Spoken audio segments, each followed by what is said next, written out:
of the Women. My name is Ziba. My name is Laura. And I'm Lisa. And today we're going to be talking about gender inequality in the workplace. So we all know that gender inequality, and when we all think about it, we think of just salary. But today, gender inequality in the workplace goes way beyond just the pay gap. It's 2016 and women are represented in nearly every profession.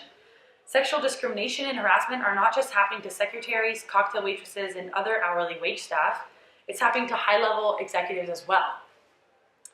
In many ways, it's men who have the power to affect change in gender discrimination. Many women are already doing all they can, and they are often labeled as bossy or aggressive for doing so.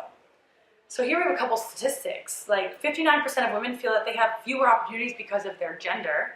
66% said that they felt excluded from key social networking events because of their gender. And 88% said that they had experienced clients and colleagues address questions to male peers that should have been addressed to them.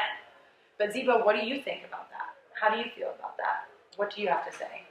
Well, after doing some research, I came across the Gender Inequality Index. And basically what that is that it measures gender inequalities amongst three aspects in human development, including reproductive health, which is measured by the maternal mortality rate and adolescent birth rates, empowerment, which is measured by proportions of parliamentary seats occupied by females and proportion of adult females and males aged 25 years and older, with at least some secondary education.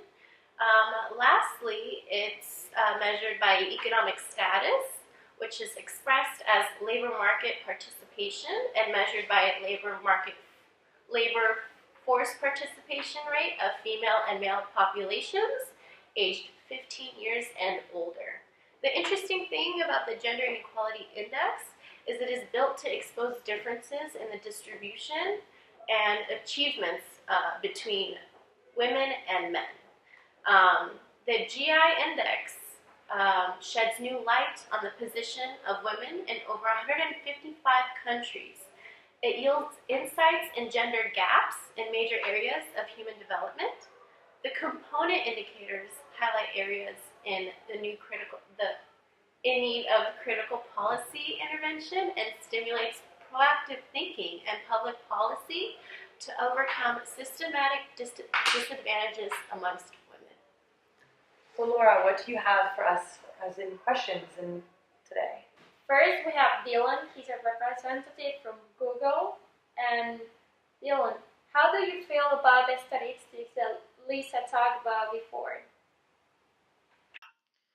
So as the stat says, most of the female figures feel like left out from the community. Like 59% of them said that they have few opportunities, and 66% of them said that they feel excluded from the social network, and 88% said that their colleagues or their clients feel more comfortable talking to a male figure rather than them.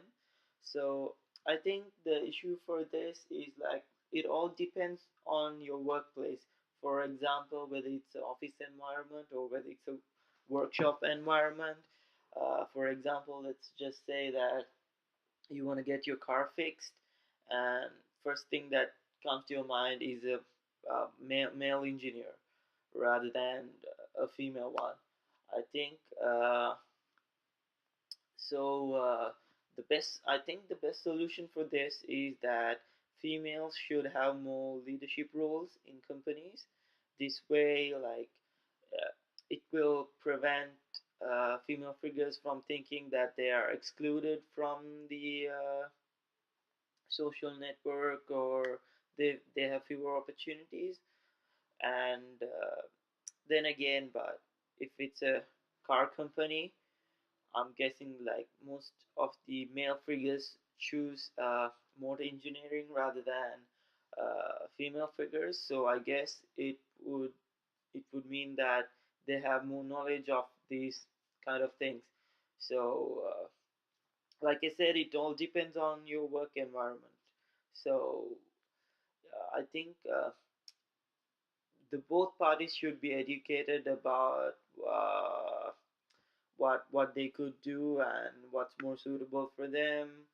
So it I don't think it's more about gender equality.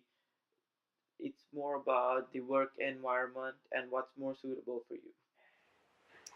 Oh, okay. Interesting. That's interesting, right? Yeah. So thank you so much, Dylan. Thank you for joining us today in your busy schedule. Yes, so thank you for your input.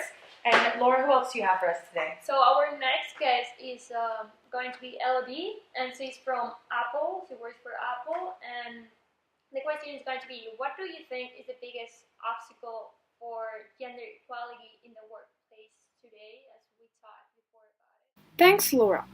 I am the HR manager of AppLink. For me, it is important to incorporate men into the theoretical framework. Let's talk about how workplace need to be adapted to the whole person, both women and men. There is no problem with family achievement. Women have catch up with men in terms of education. In fact, in the United States and numbers of other countries, women now actually surpass men in educational achievement. The problem arises when young adults try to balance work and family, and women end up carrying nearly all of the caregiving responsibility.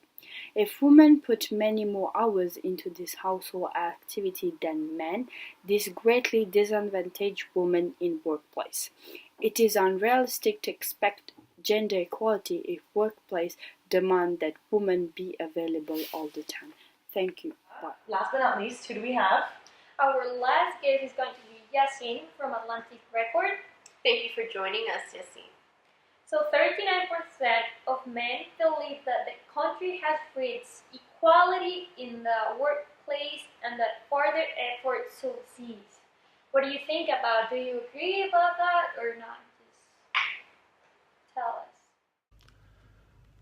Yes, Lisa. Well, first of all, thank you for having me on the show. Of course, it's always a pleasure. And as for my answer, I believe there is way more than just one answer to this. So I have two. First of all, statistically speaking, women have done huge progress over the past couple of decades, especially in the area of post-World War II, where basically society had to rely on women. And I believe that women in general did make a lot of progress, but they still have a lot more progress to do to be fully equal to men. And as the statistics say, it's only 39% of men that believe so. Which means that even men, logical men, do understand that there's still a lot of discrimination. And of course, not just gender discrimination. There's racial, there's, all sorts of discriminations. But on this topic over here is, if we want to talk about it as a, I would say, justice cause, out of all the causes that have been happening so far, over the So unfortunately, our time is up. We discussed a very interesting topic today. We had some great feedback, whether we disagree or not. We'll really appreciate that you guys join us with your busy schedule. And Yeah, like you said, thank you a lot to the three people that came in today with their amazing companies and what they learn and what they see every day. And thank you to you guys for watching us and watching our show every day. we really appreciate it. I'm Lisa. I'm Laura. Ziva. Bye. We're out.